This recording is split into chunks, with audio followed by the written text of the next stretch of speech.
Hello everyone, you must have heard the name of Elon Musk. If passion, hard work, and offbeat experimentation, taking risks, and ultimately get success can be a symbol, so that's only Elon Musk.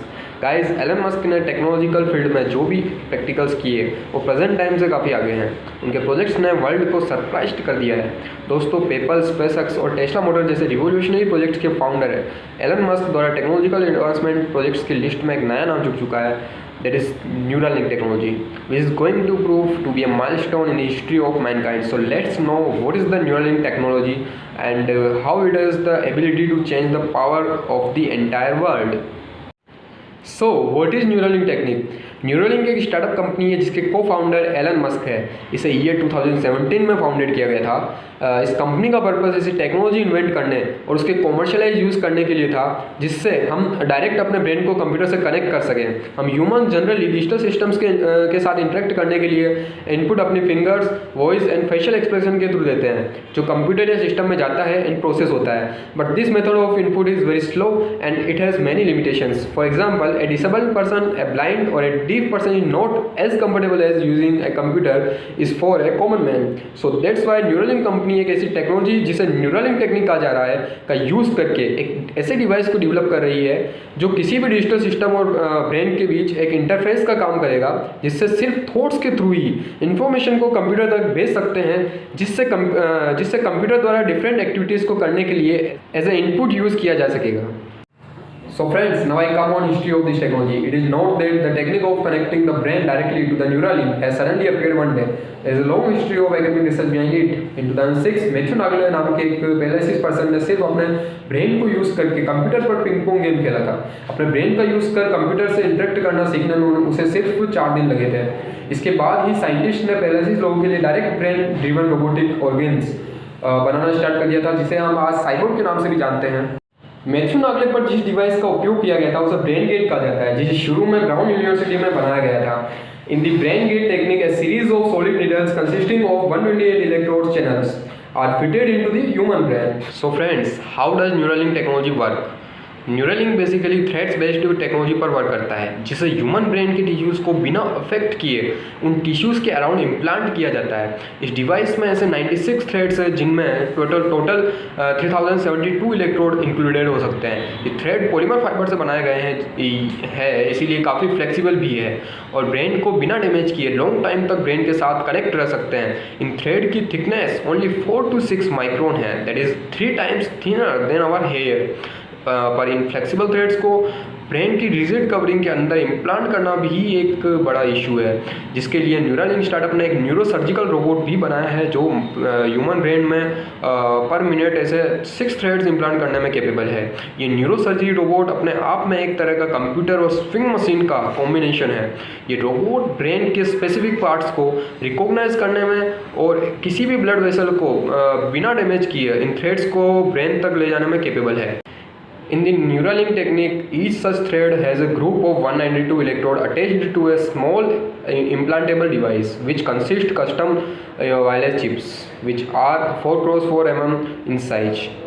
It means एक बार thread को brain के साथ fit कर देने के बाद इस chip को ह्यूमन हेड पर फिक्स किया जा सकता है। बट इतना कुछ होने के बाद भी ये डिवाइस जितना डेटा ब्रेन से रिकॉर्ड कर पाएगा वो किसी भी कॉम्प्लेक्स वर्क को करने के लिए इनसफिशिएंट होगा। इसलिए इस डिवाइस को आर्टिफिशियल इंटेलिजेंस के साथ कंबाइन किया गया है, जो कि लेस इन्फॉर्मेशन से को एनहेंस कर इस लायक बना देगा कि हम उससे कॉम्प्लेक्स टास्क को भी ईजिली कर सकें।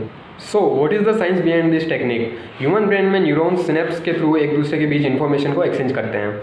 इन कनेक्शन पॉइंट्स पर न्यूरॉन्स न्यूरोट्रांसमीटर का यूज़ करते हैं एंड एक दूसरे के साथ कम्युनिकेट करते हैं, जो कि एक्शन पोटेंशियल नाम के एक इलेक्ट्रिक स्पाइक के रेस्पॉन्स में रिलीज होते हैं। जब एक न्यूरॉन सही प्रकार के न्यूरोट्रांसमीटर इनपुट को सफिशिएंटली गेट करता है तो एक चेन रिएक्शन स्टार्ट हो जाती है, जिसमें न्यूरॉन्स सिनेप्सेस को मैसेज पास करते जाते हैं जो एक्शन पोटेंशियल के कारण बनते हैं। ये एक्शन पोटेंशियल एक इलेक्ट्रिक फील्ड प्रोड्यूस करते हैं, जिसके पास में इलेक्ट्रोड रखकर सिग्नल का पता लगाया जाता है और जिसमें एक न्यूरॉन के थ्रू प्रोड्यूस की गई इंफॉर्मेशन को रिकॉर्ड किया जाता है। Now I come on its advantages.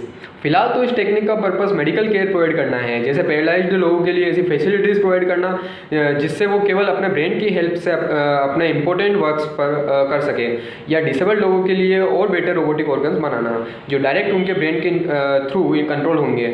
इसमें कोई पर्सन जब किसी वर्क को करने के लिए ब्रेन में सिग्नल जनरेट करेगा, तब ये डिवाइस उस सिग्नल को कैप्चर करके सिग्नल के अकॉर्डिंग रोबोटिक ऑर्गन्स को मूव करने में डायरेक्ट हेल्प करेगा। एंड ये बहुत ही पावरफुल हो सकता है, मे बी एक नॉर्मल पर्सन से बहुत ज़्यादा पावरफुल। अपार्ट फ्रॉम दिस, ये टेक्निक विजन, हियरिंग और अदर सेंसरी डिफिशियंसीज को दूर करने में भी हेल्पफुल हो सकती है, but this use is still at the theoretical level. हालांकि कुछ सक्सेसफुल प्रैक्टिकल्स रेट्स और मंकीज़ पर हो चुके हैं, एंड हाल ही में इसे पिग के ऊपर भी टेस्ट किया गया था, जिसे आप स्क्रीन पर देख सकते हैं। यहाँ पिग की फिजिकल एक्टिविटीज़ को करने के लिए उसके ब्रेन में जो सिग्नल प्रोड्यूस हो रहे हैं उन्हें इस डिवाइस के थ्रू 99% एक्यूरेसी के साथ गेट किया जा रहा है। एंड आपको जानकर हैरानी होगी कि ये डिवाइस इस पिग पर 2 मंथ्स इम्प्लांट किया हुआ है, एंड उसके बाद भी ये पिग बिल्कुल हेल्दी है। ये एक सक्सेसफुल एक्सपेरिमेंट था, पर ह्यूमंस पर इसका टेस्ट दिसंबर 2020 से ही प्रारंभ हो सकेगा। Okay so friends, it means future में न्यूरालिंक का यूज़ ब्रेन इंजरीज और मैनी डिजीज़ के इलाज के लिए किया जाएगा, जिसमें पैरालिसिस से लेकर अल्जाइमर तक सभी इंक्लूडेड है। और इसी टेक्निक का यूज़ कर हम फ्यूचर में हॉलीवुड मूवीज़ में दिखाए जाने वाले हाफ ह्यूमन हाफ मशीन यानी साइबोर्ग भी बना सकेंगे। ये बहुत रोमांचक होने वाला है। Okay, so now we come on future of this technology.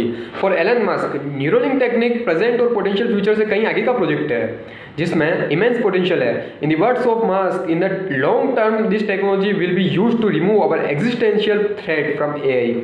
Musk ने एक प्रोग्राम में ये भी बताया है कि आफ्टर ऑल हम कंप्लीटली ब्रेन एंड मशीन के बीच इंटरफेसिंग कर सकते हैं, which means that we can have a kind of coexistence with artificial intelligence. According to Elon Musk, ये ह्यूमन सिविलाइजेशन के लिए महत्वपूर्ण डायमेंशन होगा, बिकॉज करंट इंटेलेक्चुअल लेवल पर हम एआई से हमेशा पीछे रह जाएंगे, जबकि एक high bandwidth brain machine interface के साथ हमारे पास एआई से कम्पीट करने का ऑप्शन होगा। सिंपली मस्क शायद यहाँ हॉलीवुड मूवी द मैट्रिक्स की तरफ इशारा कर रहे थे, जिसमें एआई बेस्ड कंप्यूटर प्रोग्राम पूरे वर्ल्ड पर कब्जा कर लेता है और लोग अपने ब्रेन में एक ऐसा ही एक डिवाइस कनेक्ट कर माइंड लेवल पर उस कंप्यूटर प्रोग्राम से फाइट करते हैं, and definitely the win. That is Neuralink technique हमें फ्यूचर में एआई से कम्पीट करने में एबल बनाने वाली एक पावरफुल गेम चेंजिंग टेक्नोलॉजी है। Thank you so much.